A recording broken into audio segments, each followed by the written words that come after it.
All right. Well, Wall Street is reacting to these proposed tariffs not all that well, and we'll find out what people in the Capitol are saying as we go down to D.C., where Yahoo Finance Washington correspondent Jessica Smith joins us now. Jess, certainly investors caught by surprise by what President Trump has said on Twitter over the last 24 hours. What's the conversation been like in D.C. on more of the political side rather than the investing side?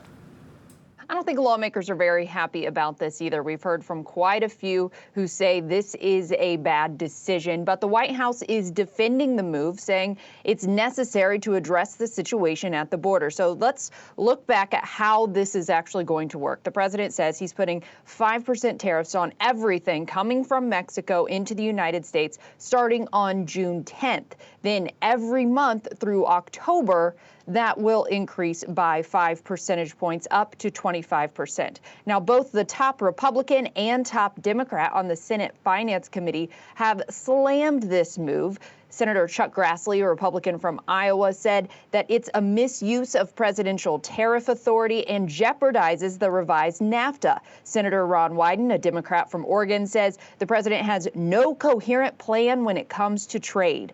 Now, business groups have echoed those concerns, saying American consumers are going to pay most of this when it comes to the tariffs. And they say this could really derail the new NAFTA known as USMCA. All three countries this week took steps towards ratification of that deal. Press Secretary Sarah Sanders was asked about that this morning. Reporters asked her why this should move forward when there's a new trade dispute with Mexico in the works. They should go through with that because it's good for American workers and it's good policy.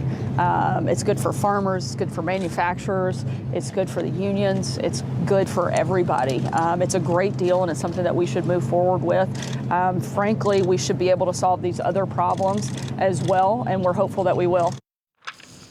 Chief of Staff Mick Mulvaney insists that these two issues are separate. He said in a press call with reporters last night that these issues are not linked. One is a trade issue and one is an immigration issue. Now, there is a 10-day window to see if Mexico can do anything to maybe avoid these tariffs. But to give you an idea of how much this could impact consumers, if you look at what Mexico imports into the United States, last year they sent $346.5 billion in goods to the U.S. So if you put that 5% tariff on there, that's a $17 billion tax increase. Again, a lot of lawmakers and business groups warning that consumers are going to be paying for that. Yeah, and just I do wonder at what point does D.C., and I mean certainly the Democrats are unhappy with it, but at what point are Republicans tired of defending what appears to be just a shoot first, aim later attitude from the president when it comes to trade issues?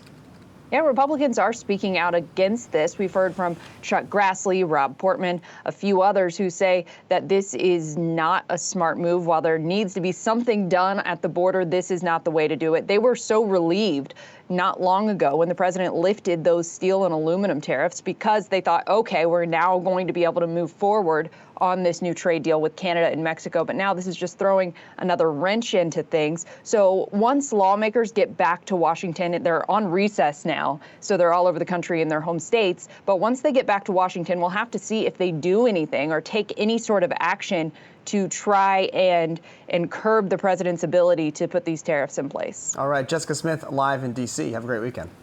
You too.